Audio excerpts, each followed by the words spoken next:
Welcome back to Redacted, Part 2. We're diving deeper into the chaos. And yes, I'm rolling with the same loadout. Assault rifle for precision, barman shankers for those brutal backstabs, and the last caress suit to keep me alive when it matters most. This time, we're heading into the sludge tunnels, packed with hidden traps, gear upgrade chances, and nasty surprises. Let's break down the nightmare waiting ahead. First up, the zombie prison guards. Don't let their slow sway fool you. They charge with twin batons at insane speed. Then we've got the armored alien sentries, man-like machines with shield hands. Next, the sentient tentacles. These spawn at random and swipe hard. Just one hit deals 10 damage. Then there's the hovering octo-aliens. They float around. They fire green arrows in 360. Brace for the slamming titans. Huge, enraged beasts that charge randomly and slam hard if you're in their path. And finally, the mob spawner. It quietly pukes out tiny sludge slimes that sneak up while you're focused on real threats. With all that out of the way, let's jump right in. The sludge tunnel in Redacted isn't just another biome, it's a full-on pressure test. You're crawling through toxic muck, with flickering lights, unstable walkways, and zero breathing room. Every step feel like a trap.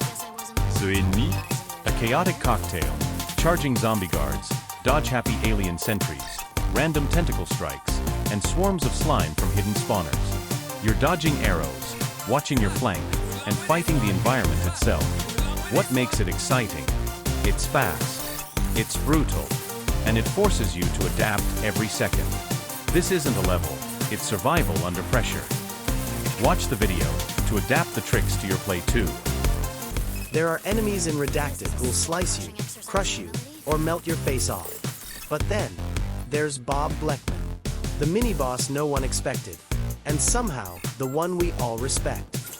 A model employee turned broken-hearted menace, Bob only took 5 PTO days a year, just enough to launch his toy collection of Berenstain Bears around the solar system. But everything changed the day Queenie McBear burned up on re-entry. Now he redacts your health bar like it's a spreadsheet mistake.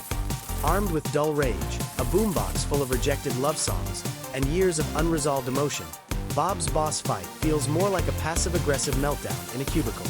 His attacks are slow, repetitive, and weirdly, reliable. Just like him. He tried escaping the friend zone once. Night in your eyes serenade outside a co-worker's quarters. Her only comment, lame. Bob's combat style is a reflection of his extreme monotony. Wake at 6:30, plain bagel, tight 9 to 5, recliner, soup, pajamas at 8. He's so boring, it becomes unpredictable until he snaps.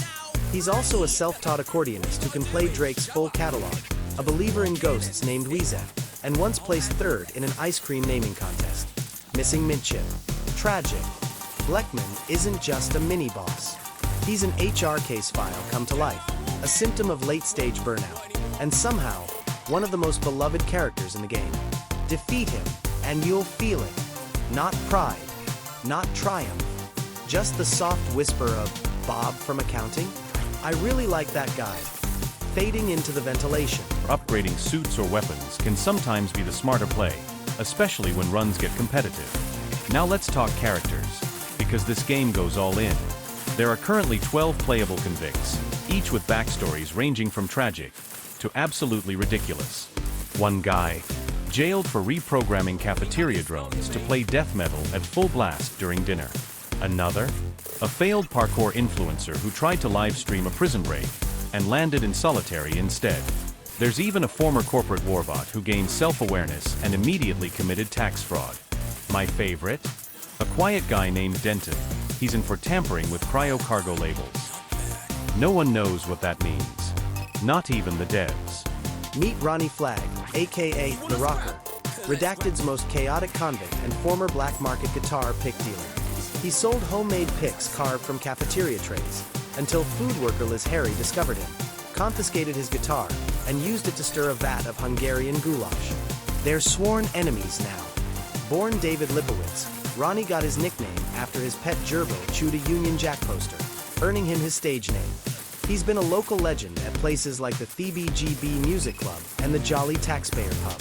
He once gave the school mascot, Willie the Wildcat, a mohawk. then threw him into a mosh pit. The result? A broken clavicle, lasting PTSD, and Ronnie was expelled. Ronnie's antics escalated. He burned down the Europa Federal Building and the Chuckle Crater Comedy Club in an arson spree, and spent 20 years in Black Iron Prison. Behind bars, he staged punk rock protests, like shouting $$, #** the warden.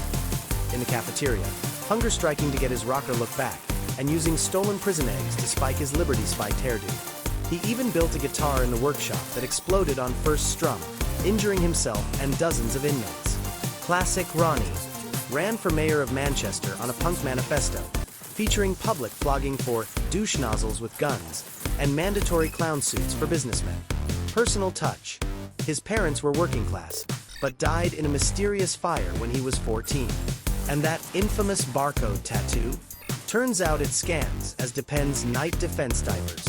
Ronnie's loud, unpredictable, and always ready to blow up, literally or figuratively. Playing as him. Expect chaos, surprises, and rock'em sock'em mayhem. The Sentient, an underground terror straight out of nightmares. Kinda like Dune Shaikyurin, but totally unhinged. It burrows beneath the arena, emerging with violent surprise attacks. Stay still too long, and it'll slam you with massive tentacles from below. Its arena is chaos. Spitters fire projectiles in every direction, forcing you to stay on the move. And just when you think it's done, it unleashes its special powers. Spikes explode from the floor at your feet. It dives and jumps at you without warning. And worst of all, a tentacle cage traps your 2-meter radius. If you don't break out fast, the tentacles slam you repeatedly until you're down. This isn't just a fight, it's a psychological endurance test. Dodge hard, break fast, and never stop moving. Well done. You just took down the Sentient, a beast from beneath, a test of reflex, and a nightmare wrapped in tentacles. But don't celebrate yet. The job's only halfway done. There are harder bosses waiting, nastier biomes ahead, and more convicts and professionals to be redacted. Each one hiding more than just loadouts, they're hiding codes. And those codes, they're the key to everything. The one pulling all the strings? A name you've probably heard whispered in the tunnels, Mr. Green.